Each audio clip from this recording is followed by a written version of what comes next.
आज मैं आपको सुनाऊंगा एक ऐसी कथा जिसने भारतीय पौराणिक इतिहास की पूरी दिशा ही बदल दी। ये कहानी है सौभाग्य और दुर्भाग्य के एक ही मोड़ पर खड़ी हुई एक ऐसी महिला की जिसके चरणों को पत्थरों में पूजे जाने वाले ईश्वर ने साक्षात शरीर धारण करने के बाद अपने सबसे प्यारी मां कहकर छुआ था। आप समझ गए होंगे कि मैं आज आप सबको त्रैलोक्य के स्वामी मेरे आराध्य राघवेंद्र श्री राम की सौतेली माता कैकेयी और उनके प्रसिद्ध हठ की कहानी सुनाने जा रहा हूं। भगवान राम की 3 माताएं थीं और बचपन में तो उन्हें सबसे ज्यादा प्रेम कैकेयी से ही था। ऐसा कई बार होता था कि वे मां कौशल्या की गोद में सोते सोते छोटी मां कैकेयी का सपना देखते थे और जब उनकी नींद टूट जाती थी तो वे कौशल्या माता से कैकेयी के पास जाने की जिद करके रोने लगते थे। एक ऐसी मां जिस बच्चे को बचपन में इतना दुलारे, इतना प्रेम करे, उसको ही वनवास देने का हठ ठान बैठे, किस स्थिति में हुआ होगा? आज की कथा हमें यही बताएगी।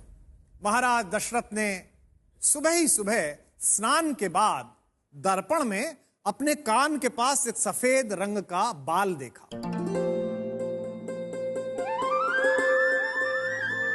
और उन्हें लगा कि अब वो समय आ गया है कि वो राजकीय दायित्व से बाहर आएं और सबसे योग्य युवराज ज्येष्ठ पुत्र राम को अपना उत्तराधिकारी बनाएं।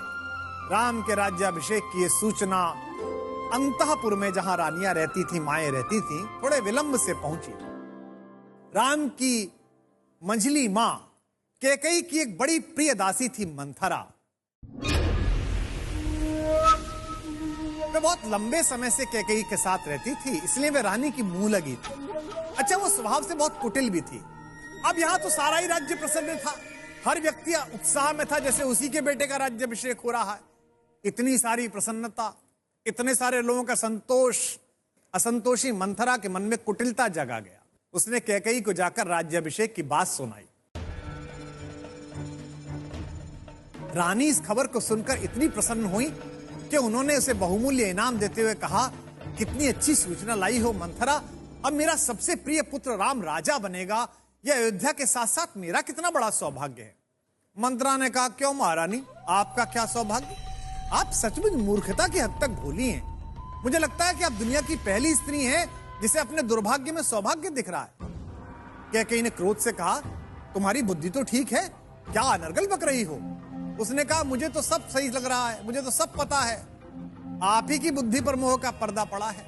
अरे राम राजा बनेंगे, कौशल्या आपकी सौत राजमाता बनेंगी और आप बनिएगा मेरी तरह उन माँ बेटों की दासी। कैकेयी ये सुनकर चौंकी। उन्होंने कहा, तुम्हारी बुद्धि में इतना कलुष कैसे आता है मंथरा? राम मेरा भी बेटा है। ऐसे ही मंथरा ने कहा, अच्छा स्वयं बताइए, कोई भी राजा बने, मुझे क्या, मैं तो दासी ही रहूंगी। बस मैं तो इतना चाहती हूँ कि आप रानी हैं तो राजमाता भी आप बने, आपको दासी ना बनना पड़े। लेकिन अब आपको अपने भले की बात बुरी लग रही है तो मैं क्या करूं, अब मैं कुछ नहीं बोलूंगी। मैं तो कहकर एक तरफ हो गई। विचार का जो विष मंथरा ने रानी कैकेयी के मन में डाला था, उसका प्रभाव धीरे धीरे सामने आने लगा। एक दासी, कुटिल स्वभाव की दासी महारानी कैकेयी की सलाहकार बनी और यहां से प्रारंभ हुआ निष्ठुर नियति का एक निराला खेल। पूरा अयोध्या महाराज दशरथ के ज्येष्ठ पुत्र के राज्याभिषेक की तैयारी में लगा हुआ है। मंथरा की दुर्बुद्धि का शिकार हुई कैकेयी को उस समय मंथरा अपनी सबसे बड़ी शुभचिंतक लगने लगी। कैकेयी ने पूछा कि तुमने तो समस्या मात्र बताई मंथरा, इसका निदान क्या है, इसका समाधान क्या है? अगर ज्येष्ठ लोग और स्वयं महाराज दशरथ ये तय कर चुके हैं कि राम का ही राज्याभिषेक होगा, तो मैं एक रानी मात्र होने से इस राज्याभिषेक को कैसे रोक सकती हूँ? मंथरा ने कहा, आप सरल तो हैं ही, आप बहुत ही भुलक्कड़ भी हैं। आपको याद है जब आपने संभाषुर के साथ युद्ध में महाराज दशरथ की प्राण रक्षा की थी तो उन्होंने आपको 2 वरदान दिए थे और युद्ध क्षेत्र में खड़े होकर आपने कहा था, महाराज मैं अभी क्या मांगू, कभी समय आएगा तो आपसे कुछ मांग लूंगी। कैकेयी ने कहा, हाँ हाँ वो तो मुझे याद है और मैंने वो वरदान अब तक मांगे भी नहीं है। मंथरा ने कहा, बस यही उसका उचित समय है, आप 2 वरदान मांगिए। पहला वरदान तो ये कि आपके पुत्र भरत का राज्याभिषेक हो। और दूसरा वरदान यह मांगिए कि राम को 14 वर्ष का वनवास मिले। महारानी कैकेयी ने मंथरा की दुर्बुद्धि पूर्ण सलाह को मानते हुए दोनों वरदानों की प्राप्ति के लिए महाराज दशरथ जैसे पिता के सम्मुख भयंकर हठ किया। वचनबद्ध राजा को भीगे नयन और कांपते शरीर के साथ वो निर्णय करना पड़ा जो उनकी आत्मा के विपरीत था। राम को वनवास मिला। तापस वेश विशेष उदासी 14 बरस राम वनवासी। इस घटना ने न केवल अयोध्या बल्कि पूरे संसार का इतिहास सदा के लिए बदल दिया।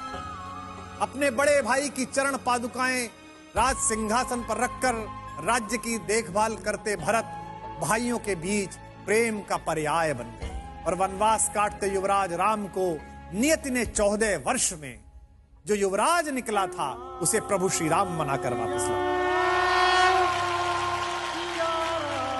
यह छोटी सी कथा क्या केवल स्त्री का हट मात्र है या इस कथा का कोई जीवन के लिए सार भी है?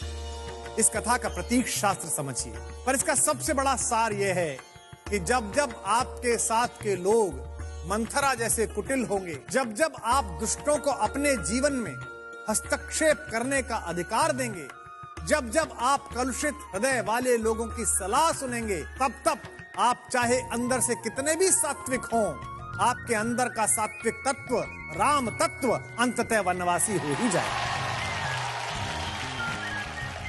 आपकी सारी अच्छाई, सारा बड़प्पन और सारा शुभ कार्य शून्य हो जाएगा। तो याद रखिएगा कि अपने अंदर के शुभ तत्व को अगर वनवास नहीं देना तो जीवन में मंथरा जैसी दुर्बुद्धिपूर्ण सलाहकारों से दूर रहें।